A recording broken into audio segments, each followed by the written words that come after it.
Good afternoon, and thank you for joining us on this Super Bowl edition of The Rundown. Joining me on my left are Chris Hicks and Jake Salvi, and on my right are Matt Coloma and Steve Jones.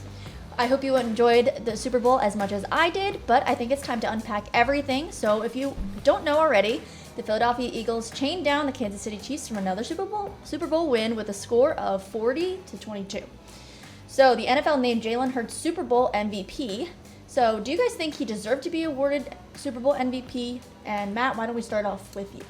I mean, absolutely. You know, you look at the rest of the team and how they played. I mean, honestly, you could have given it to anyone on the defense, right? That's the first part. The Eagles' defense is one of the main reasons why they won this game. But like we're talking about on the Instagram Live past weekend, Jalen Hurts had a great game. You know, he did exactly what he had to do. 17-22, 220 yards, 2 touchdowns through the air, and then he really did most of his damage on the ground, rushing for 72 yards and a touchdown to push into the end zone.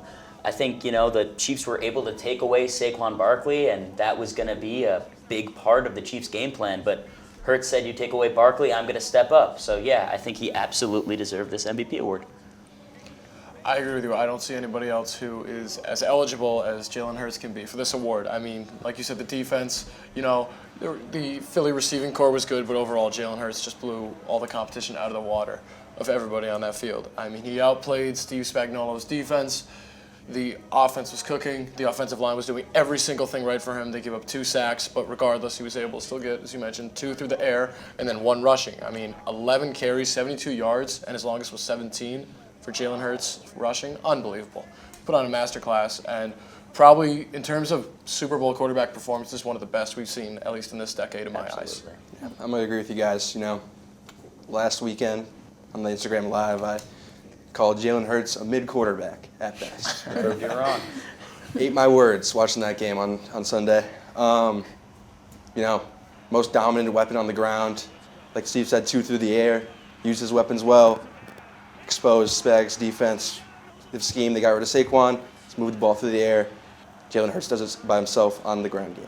Yeah. And I'll piggyback off all the points you just said. I mean, the Super Bowl MVP, most people consider it a quarterback award, and I think it does take something special for a skill position player, anyone on the defense, to have won it. But what Jalen Hurts did on Super Bowl night was incredibly special. You guys bring up his running stuff. He led the team in rushing. That's incredible. His passing game, I know there's a lot of controversy with that in the media. A lot of people say, oh, he's just Lamar Jackson without being able to pass as well as he did. And he proved all of that wrong that night. And I think his passing game, completely elite. His rushing game, completely elite. And he just owned the field that day. And he outplayed one of the greats. I mean, we're already talking about Patrick Mahomes as one of the GOATs, right? We're good. I mean, it's Mahomes and Brady right now. So, you know, you look at what Jalen Hurts was able to do on Sunday. I mean, that's just phenomenal. For sure. Yeah. I also just want to follow up on that, Matt. Do you think Saquon Barkley or A.J. Brown deserve this award?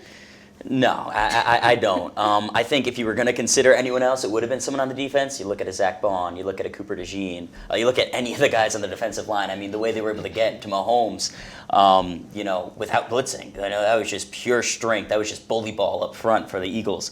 And Jalen Hurts, you know, he was the main reason why the Phillies offense was moving so well. I mean, Barkley averaged 2.3 yards per carry. For Saquon Barkley, that is putrid. For any running back, that's really bad. I mean, Saquon coming into this game was averaging over 7 yards per carry in the playoffs. So, you know, Barkley had a bad game, but he's the one that got them there. So I'm not going to, you know, take a dump on Barkley right now. All right, so Cooper DeJean and Saquon Barkley both celebrated birthdays on Sunday during the Super Bowl. And now, Steve, I know you're a Giants fan, and Barkley came from the Giants, but I'm curious to know your thoughts on Cooper DeJean. Do you think he played better than expected in this game? What a birthday gift to get a Super Bowl ring and a pick 6 on your 22nd. Doesn't get any better than that. But Cooper DeJean, this is like the welcome to the NFL moment type for DeJean. I mean, he was fantastic. Nick Sirianni asked him in that secondary to do a lot of things, and they certainly did. They stopped Patrick Mahomes. They made key plays when they had to. And that pick 6 was arguably a huge momentum shift for that team. It seemed as if the ring was just so close right after that pick 6, and then Zach Bond just added to it, right? So just an onslaught of tremendous defensive plays, tremendous defensive hustle, and this Philadelphia Eagles defense did not just put it in park and just be like, all right, we're just going to play red zone defense for Kansas City. No, they were aggressive, and they made their presence known on the field. And Cooper DeJean, I believe, will be one of the more solidified cornerbacks in the National Football League when we see the 2025 season come around. And I mean, I think, like you said, he might become one of the most solidified cornerbacks. I'd argue that he already is one of a very select group of elite cornerbacks in the NFL. I mean, he got nominated for Defensive Rookie of the Year. Jared Verse did win that, deservedly so, but I don't think Cooper DeJean's had a season unworthy of that. I think he definitely deserved to be nominated. He had a very quiet season. I think PFF, he was ranked, 4th overall out of all cornerbacks in the league as a rookie. I mean, to be 4th ranked in the NFL in your position group, point blank, is incredibly impressive, but coming in just as a rookie and showing your stuff, not being completely highlighted by the media, your spotlight's on other people. You go and you do your job. Super Bowl, arguably one of the biggest stages in sports, comes in, gets a pick 6 on his birthday, gets a ring, and was even in the Super Bowl MVP talks for a short section of that game. So, I think I'm very high on him, as you could probably tell, but I think he had a great season. Yeah, great birthday gift to be able to step up in the biggest game of the year and not only catch his first interception, but also take it back for 6 to blow the game open, like you guys said. That sent them up 3 possessions, 21-0 I'm pretty sure. So 17-0. 17-0. Yeah. 17-0. Still, that's one of the game-breaking plays of the entire Super Bowl. And I'm going to agree with you there. And I think what really the overlying arcing story of this entire Super Bowl has been is, tip your hat to Howie Roseman, right? He made the gutsy move. His first 2 picks in this year's draft, Quinyon Mitchell and Cooper DeJean, back-to-back cornerbacks. The fact that, he loses James Bradbury, Darius Slay's aging, right? He says, you know what, we need to overhaul this cornerback room, and he hits on 2 guys because while Cooper DeJean's getting all the love, Quinyon Mitchell, he's no slouch. He had a fantastic rookie year as well. So, we're looking at the Eagles as not only having 1 elite young corner, but now they have a pair. They have two guys in the secondary that are absolute ball hawks, make plays, and yeah, it's just they're only going to get better. So I think give your flowers to Howie Roseman. There was a questionable pick going back-to-back corners there, but, he made everyone eat their words. That talent, by the way, in the Philadelphia secondary is unreal. C.J. Gardner-Johnson, Darius Slay, he's aging, but still, he's got it. He's got game. Not Zach Bond, Cooper DeJean, Quinyon Mitchell, outstanding talent, all unbelievable. Reed Blankenship, too. Unbelievable. That secondary will be arguably one of the better in football next year. And you could argue, and Zach Bond, just while you mention him. Yeah. Zach Bond, that guy was a special teams guy. He was a special teams edge rusher for the New Orleans Saints. Gets signed on a 1-year deal to Philadelphia, gets asked to play off-ball linebacker, and he's an all-pro. Pay him. They have to pay him. That's one. They have to pay him. And it's just Howie Roseman's eye for talent. Jalen Hurts was a 2nd-round pick. His eye for talent, he's the best GM in the National Football League, and I don't think there's any arguing it. Yeah, I just also want to go back and agree with you, Chris. That is the best birthday present, I have to say. 100%. Lombardi Trophy, absolutely. And your first touchdown? Yeah, and that first too, interception, first touchdown. Yeah. There you go. Great present. Well, now we can't forget about the other birthday, Mr. Saquon Barkley. I know we've been talking about him a lot. We're not trying to make this a Saquon show. But do you think he was better than his average in this game? Steve, do you want to start us off with this one? I definitely think Saquon's average consists of big runs and then, really padding a lead with a touchdown or at least, momentum. We talk about the Rams game and the Commanders as well as the Packers too, where he had a profound impact against his NFC opponents. This game, dialed it back a little bit. We saw Jalen Hurts really take the reins in on this one and really take over, especially the rushing game overall. Statistically and by the book, he led the team in rushing. Barkley, I do believe this. He was better overall on the receiving end. He's not known for being a receiving running back. He had that big controversial drop versus the Atlanta Falcons in a time where everybody went back going into September and was like, oh, the Eagles might not be all this. They've got some issues to work out. Injuries plagued them, but Saquon turned it up. He was a big factor in the regular season, but I think he played an overall huge role, and they certainly don't get to where they are without Saquon.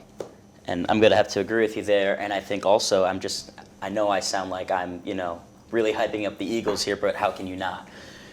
This just showed, Spagnuolo came in this game, he said, all right, we stopped Saquon, we win this game, right? They schemed well for Saquon, right? They stopped Saquon Barkley, they did that. What happened to the secondary? Completely failed. I think they were just stacking the box too much. They were focused too much on Barkley, where they made Jalen Hurts his job. I don't want to say easy because I don't want to take it away from Jalen Hurts, but it made it easier. Jalen Hurts, all he had to do was make the right read and make a good throw, which he is more than capable of doing, which he's shown he's capable of doing, and he did exactly that, and that's why he's your Super Bowl MVP. Yeah, like a lower end performance from Saquon, you know, compared to what he's done all of the playoffs. He's pretty much the main reason why they made the Super Bowl. But, you know, gives up time for other guys to shine. Jalen Hurts do his thing, win Super Bowl MVP, and can't really take it away from Saquon. You just got to give it up to Coach Spagnuolo, his defensive scheme. Yeah, and I think as far as Saquon goes on the stat sheet for the Super Bowl, lackluster for the game. We know he can play, but what the stat sheet won't show, like you said, Matt, is the opportunities in deep down in the field that he opened up, because the Chiefs defense, they're overloading the box and stuff. But like everyone said, they don't win the Super Bowl without Saquon. They don't get to the Super Bowl without Saquon. He had a monster regular season, a crazy postseason, and without that, was it Kenneth Gainwell, right? He's not doing half the job that Saquon can. So the fact that they were lucky enough to grab Saquon from the Giants, sorry, Steve, but you know, it's an incredible pickup, and you know, they're capitalizing on the talent they have right now and setting up the young kids, the young players that they have for an exceptional future with a strong core. And, you know, despite his shortcomings in the Super Bowl, Saquon Barkley saved the running back position this year, right? Because, like you were saying, like we've been saying, having a guy like Saquon Barkley or Derrick Henry, or I know he's been hurt, but like pre-injury Nick Chubb, a guy like that in the backfield, having that threat alone opens up so much more opportunities for you downfield. I think we went through a short period of time where the running back position was slightly dead in football. I mean, teams were running out these wild committees. Like, I don't know if you remember those Panthers teams with, like, who was it? It was Deonta Foreman. I'm trying to remember the other guy. He went to the Mike Davis. Mike Davis and Deonta Foreman was a running back duo in the league at one point, you know? So I think that, you know, with a guy like Ashton Genty, you know, Omar Hampton, those are guys coming into the league. And you look at this year's running back class, I mean, you got Dylan Sampson, you got Travion Henderson, Quinshad Judkins from Ohio State. You know, those are guys that are probably going to get drafted way higher strictly because of what Barkley was able to do this year. He put on a masterclass regardless, and like you said, certainly helped the position, because without Christian McCaffrey this year, that definitely put a big hole in the position of the running back, especially just their presence compared to like the wideouts and the NFL, the quarterback position as well too. But I agree with you 100%. It was Barkley and Henry, and although Barkley didn't have the ideal Super Bowl for the birthday boy, still, I mean, he was just as big of a part of it as anybody else was on that roster. So we're going to move on to the Chiefs. We've spent a little bit of time talking about the Eagles. So the Chiefs' offensive line was no match for the Eagles' defense, as Patrick Mahomes kept crumbling under the pressure of the Eagles. So Mahomes was sacked 6 times. 6 times, guys. 6 times. Wow. And Kelsey had 4 receptions with 39 total yards. Now, Jake, what or maybe who do you think was the problem, the root of the problem? I mean, I think, like you said, Pat Mahomes got sacked 6 times. You can't blame really any of that on Pat Mahomes. It's the Chiefs' O-line completely crumbled under pressure. The lights were too bright for them. The Eagles didn't blitz 1 time. They had 16 pressures on Pat Mahomes and 6 sacks. That's insane. Like Steve said earlier, it was just beat down. The Chiefs couldn't handle it all. Pat Mahomes played a ridiculously good game given his scenario. He threw for over 250 yards, 3 touchdowns. And those 2 interceptions, both of them were throws off the run or mid-tackle. So, you know, you can't blame Pat Mahomes for this. I think the root of the problem, to anyone, even if you don't know football, is that Chiefs offensive line. It was just a terrible performance. They were very good throughout the postseason, very good throughout the regular season. You know, Pat Mahomes dragged this Chiefs team through the Super Bowl, and he dragged them during the Super Bowl too. And, you know, that offensive line just left too many holes. There's a barrel down on him. There's nothing he can do at that point. Yeah, offensive line, horrible, honestly horrible performance. Just Eagles outplayed them. Eagles D-line outplayed the Chiefs offensive line. Brandon Graham, you got him back. You got Jalen Carter dominating. That's all I can say is just domination. And I just want to add this. I mean, the Eagles are losing, not the Eagles, the Chiefs are losing, or they are set to lose arguably their best offensive lineman in Trey Smith. And while Trey Smith didn't have a great game, the entire offensive line was bad. So it really makes you think now, if you're the Kansas City Chiefs, obviously going into the offseason, I think your priority has to be the offensive line, right?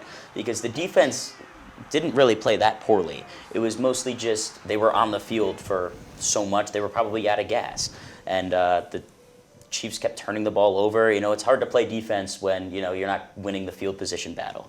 You know, they got Jordan Davis. They have Jalen Carter, Nolan Smith, Josh Sweat. I mean, those are guys those are elite players in this league. And the fact that they didn't have to blitz says a lot about this Eagles defense. Again, says a lot about Howie Roseman, because I have been saying this for a while, so I'm going to toot my horn a little bit here. Says a lot about Howie Roseman and how he drafts and the trades he makes.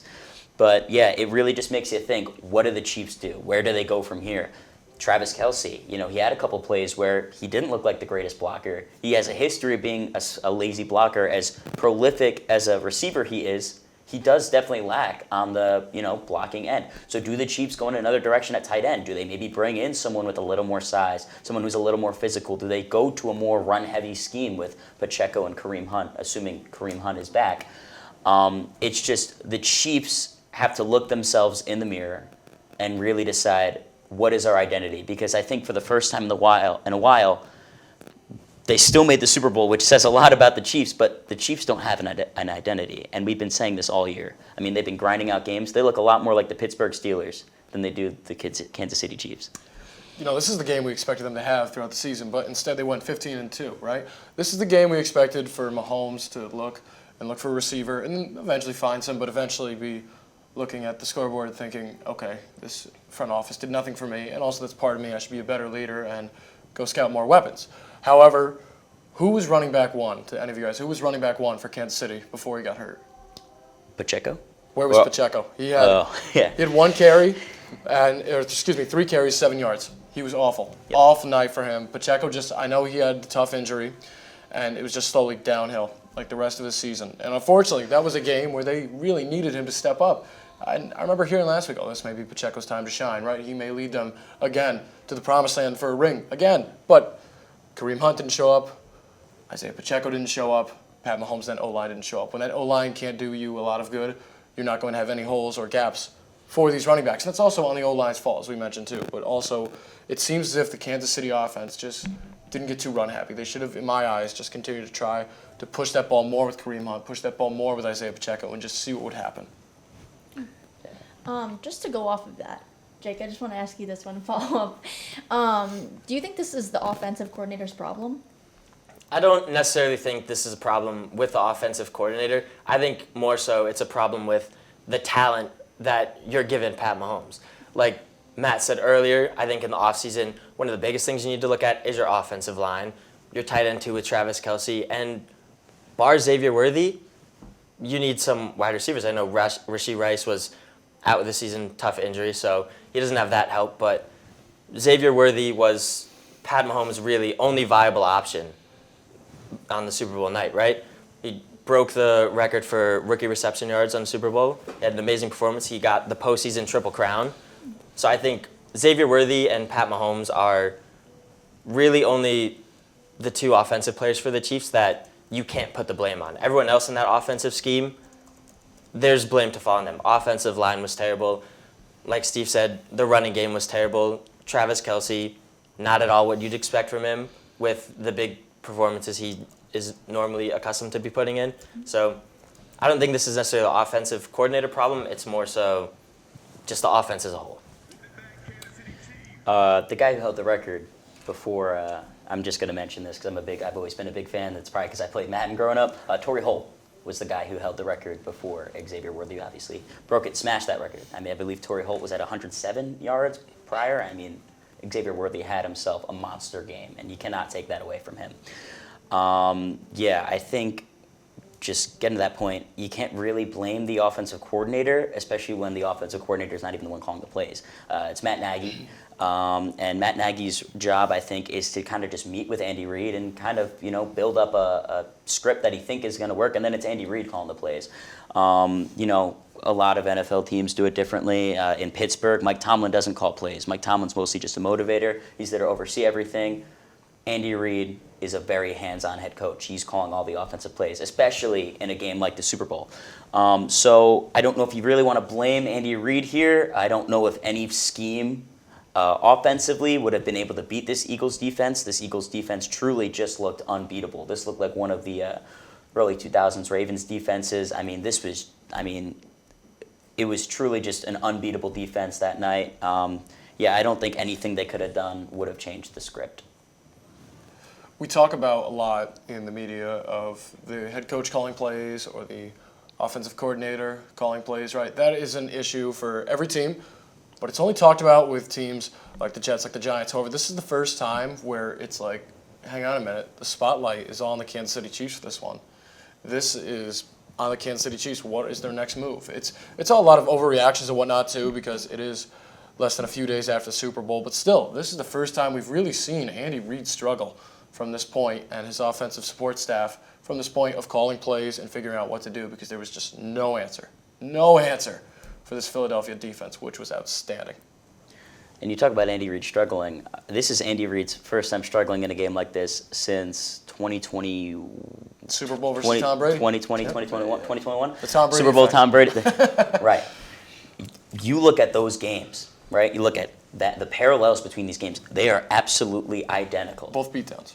Both beatdowns. Yeah. And the thing is, you have to get to Mahomes without blitzing. You have to find a way to build up your defensive line so that they can just overpower the Chiefs' offensive line so you can get to Patrick Mahomes without blitzing. Because once Mahomes starts moving around back there, I know we talk about the Mahomes magic, but if you're rushing 4 and you're dropping back 7, and Mahomes is now running around and there's still 7 defensive backs back there, there's no quarterback that's going to, make any, every quarterback's going to make mistakes.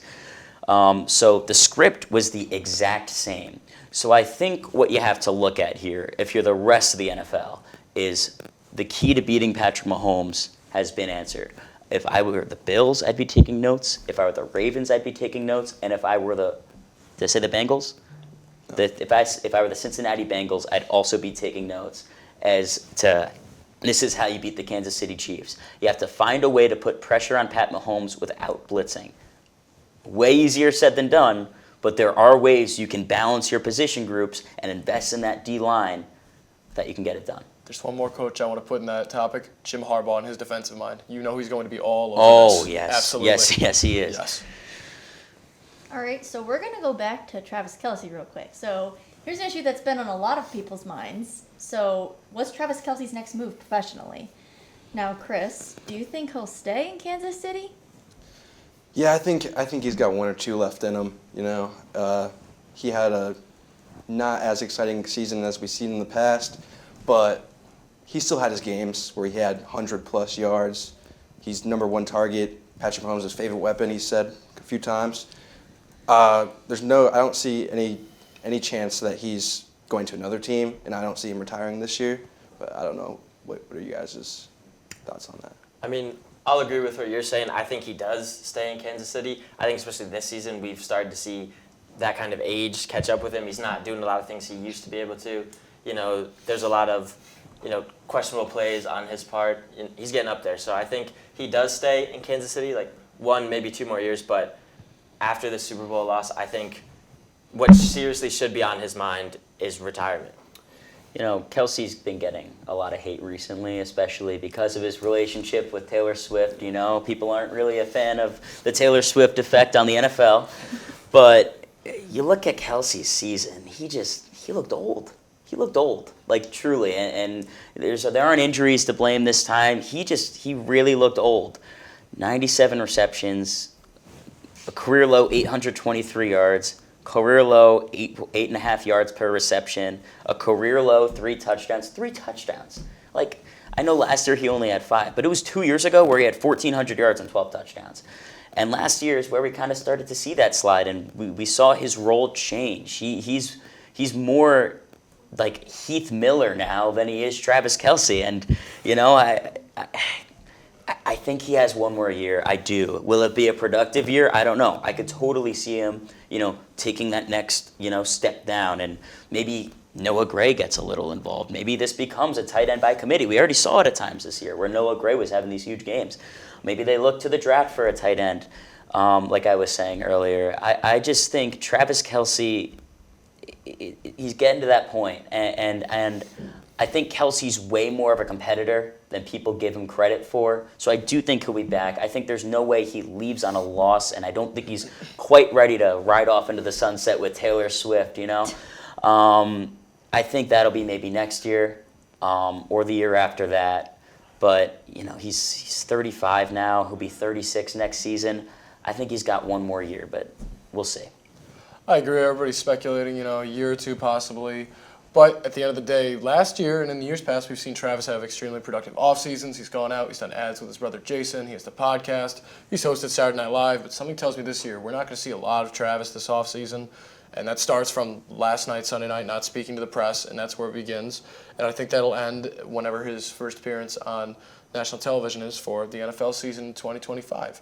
I think he needs to work on a lot of things. Definitely got him all over the age, his game, what he's capable of, and that's also something the offensive staff has to look at too. Travis Kelce may not be, I say this carefully, may not be that guy anymore. Now, could he come out and shock the league next year? Possibly pull a Gronk where it's like, wait, he's in his late 30s and he's still putting on a clinic at his age? Yes, but could he also be like, all right, time's winding down on the body clock and it's time to call it a career while he's still eligible for Canton? We all know this man is going to end up in Canton soon. But also he's not fueling, the GOAT debate of tight end position of Gronk or Travis Kelce. Right now, this is staying with Gronk only because his quarterback got him better. Right now, it just seems like as age has gone on, he's gone slightly worse. Even though Mahomes is an amazing quarterback and will do everything possible to make Travis Kelce unbelievable. And also there's that clip of him completely missing a block and then not even making an effort to, recover. I think a big thing with him is, okay, his body's breaking down. He's not as quick as he used to be. He's not as athletic as he used to be. So where do you go from here? I think he's going to have to change his game a bit, kind of like Gronk did. Gronk's always been a fantastic blocking tight end, but, you look at those Tampa Bay teams. Gronk mostly, his job was pancaking a guy, then running out, catching a little pass ball into the ground. And that's what he became as opposed to, breaking a bunch of tackles. I think Kelsey's got to become a little more physical if he wants to stick around in this league, if he still wants to be an effective player. Just a slight change in dynamic, too, which is, I'm sure, something Kansas City will talk about in terms of schemes next year. Absolutely. Something else I just wanted to point out is his brother Jason retired at 36. Travis Kelce is 35 right now, so maybe he'll follow in his brother's footsteps and retire next season. Do you think maybe that'll happen? Maybe. I kind of see what you're getting at there. I mean, at the family barbecues, Kelce might, Jason might say to Travis, "Oh man, my career lasted one year longer than yours," and it might be a little joke or something. I don't know if that'll be full motivation for him. It could be. I think the motivation for him is more so just going to be the fact that he's, going out on a Super Bowl loss, an embarrassing Super Bowl loss at that. If it was a close game, I, might be saying something different right now. But the fact that they just, got absolutely destroyed on national television, biggest game of the year, I think it says a lot. And I'll follow up on your point. I mean, like you said earlier, there's no question about Travis Kelce's mindset. He's a true competitor. He's a true winner. It's what he does. It's what he loves, right? So after this embarrassing loss, I don't see a world where he even considers retirement. I think, like you said, like Steve said, he's going to take a break from being in the media limelight this offseason, really just work on his game and trying to make himself be as productive as he can for the Chiefs in whichever way that is. Maybe not being the number one weapon anymore. Maybe he'll take a step back, work more on his blocking, and just become that kind of blocking tight end where he mainly just helps out with the run game and the Chiefs go out and look for another option. But I don't think the Jason Kelce age is really a motivator for him. I truthfully don't think he cares all about what age he retires at, just at the level he is when he retires. And just real quick, because we're running out of time, but Colston Loveland, that's a guy I would love to see in Kansas City. Have Travis Kelce kind of take him under his wing from Michigan. So that'd be a fit. I think that'd be a match made in heaven for Kansas City. All right, so that'll do it here on the Rundown. Thank you for being with us all. We'll catch you all next We'll catch you all next week. But for now, have a great rest of your week, everyone.